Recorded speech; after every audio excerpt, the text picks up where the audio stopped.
hello నమస్తే welcome to sauce TV నేను మీ Shiva SS Rajamouli ప్రస్తుతం ఈ పేరు తెలియనోళ్ళు లేరు ముఖ్యంగా చెప్పాలంటే త్రిబుల్ ఆర్ సినిమాతో ఆస్కార్ లెవెల్ ని అందుకున్నటువంటి మన ఎస్ఎస్ రాజమౌళి నెక్స్ట్ మన Milky boy super star Mahesh బాబుతో ఒక అడ్వెంచరస్ ఫిల్మ్ ప్లాన్ చేస్తున్నారు సో ఈ సినిమాకి సంబంధించి ఆల్రెడీ ఇప్పటికే విజేంద్ర ప్రసాద్ గారు కథ కూడా కంప్లీట్ చేశారు అండ్ దీనికి సంబంధించినటువంటి వర్క్ షాప్ ని మన రాజమౌళి గారు కంప్లీట్ చేశారు సో మొత్తానికి ఈ సినిమా షూటింగ్ అనేది 2025 ఫిబ్రవరి నుంచి స్టార్ట్ కాబోతోంది బట్ ఈ సినిమా ఏంటంటే ఇప్పటికే 1200 కోట్ల బడ్జెట్ తో దుర్గా ఆర్ట్స్ పతాకంపై అయితే సినిమాని నిర్మిస్తున్నారన్నమాట సో ఓవరాల్ గా ఇప్పటి వరకు చూసుకున్నట్లయితే కథ పరంగా విజేంద్ర ప్రసాద్ గారు ఇచ్చారు డైరెక్టర్ గా SS Rajamouli hero Mahesh Babu but heroine ఎక్కడ అన్న క్వశ్చన్ రైజ్ అవుతుందన్నమాట జనాలందరిలోనూ సో ప్రస్తుతం ఆయన ఏమనుకున్నారంటే ప్రీవియస్ సినిమా త్రిబుల్ ఆర్ సినిమాలో ఉన్నటువంటి బాలీవుడ్ యాక్ట్రెస్ అలియా భట్ ని తీసుకోబోతున్నారని స్టార్టింగ్ లో కొద్ది రోజులు కాస్త పుకాలు నడిచాయి అండ్ దాని తర్వాత అలియా భట్ కాదు దీపికా పదుకునేని తీసుకుంటున్నారని మరికొంతమంది టాక్ అయితే నడిచింది బట్ ఎస్ఎస్ రాజమౌళి ఎప్పుడు మనకు అందనంత ఎత్తులోనే ఉంటారు కాబట్టి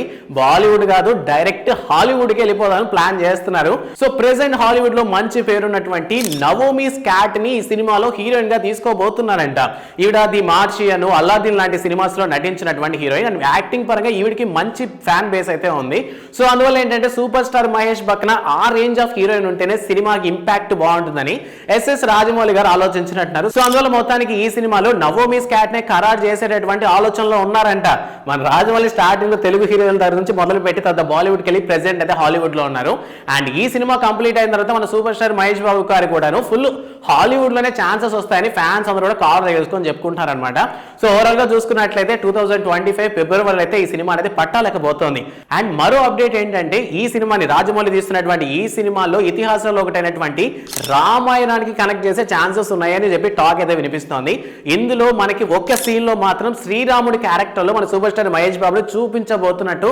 మొత్తం మీద అయితే ఒక వార్త వైరల్ గా నిలుస్తోంది ఆల్రెడీ చూసుకున్నట్లయితే త్రిబుల్ ఆర్ సినిమాలో అల్లూరి సీతారామరాజుగా ఒక సడన్ సర్ప్రైజ్ ఇచ్చారనమాట రాజమౌళి రామ్ చరణ్ అలా చూపించి సో ఈసారి ఏంటంటే కాస్త త్వరగా బయటకు వచ్చేసినాయి కొన్ని విషయాలు సో రామాయణంలో ఉన్నటువంటి రాముడి కథకి కనెక్ట్ చేస్తూ మొత్తం మీద ఈ అమెజాన్ అడ్వెంచర్స్ కథనైతే దర్శకధీరుడు రాజమౌళి అయితే తెరకెక్కించబోతున్నారు సో ఓవరాల్ గా ఇప్పటికే 1200 కోట్లు లేదా 1500 కోట్లు ఇన్వెస్ట్ చేస్తున్నటువంటి ఈ మూవీ కలెక్షన్స్ పరంగా చూసుకున్నట్లయితే 2000 నుంచి స్టార్ట్ చేస్తాను ఒకప్పుడు మన లైగర్ సినిమా హీరో చెప్పినట్టు సో ఇక దర్శకుడు మన ఎస్ఎస్ రాజమౌళి కూడా ఈ సినిమాకి సంబంధించి 2000 కోట్ల నుంచే కలెక్షన్స్ ప్రిడిక్ట్ చేసుకోవచ్చు అనమాట సో ఆ లెవెల్లో ప్లాన్ చేస్తున్నారు సో ఓవరాల్ గా ఈ సినిమా మన ముందరకు వచ్చేసరికి ఇంకా చాలా టైం పట్టే ఛాన్సెస్ ఏ ఉంది సో మీలో ఎంతమందికి ఆల్రెడీ నవోమి స్కాట్ మూవీస్ ఎంతమంది చూస్తున్నారనే విషయాన్ని కామెంట్ సెక్షన్ లో మెన్షన్ చేయండి అండ్ గ్లామర్ పరంగా కూడా ఇద్దరు తోపులే అంటే ఫీమేల్స్ నవోమి స్కాట్ ఏం తక్కువ కాదు మన మహేష్ బాబు గారు ఎంత గ్లామర్ గా ఉంటారో అంతే గ్లామర్ గా ఈక్వల్ గా అనిపిస్తారనమాట సో ఇటువంటి ఒక అడ్వెంచరస్ సినిమాకి ఇటువంటి హీరో హీరోయిన్ ఉండడం ఎంత వరకు కరెక్ట్ అన్న విషయాన్ని కామెంట్ సెక్షన్ లో మాతో పంచుకోండి అండ్ మరిన్ని మూవీ అప్డేట్స్ కోసం సాస్ టీవీని సబ్స్క్రైబ్ చేసుకోండి థ్యాంక్స్ ఫర్ వాచింగ్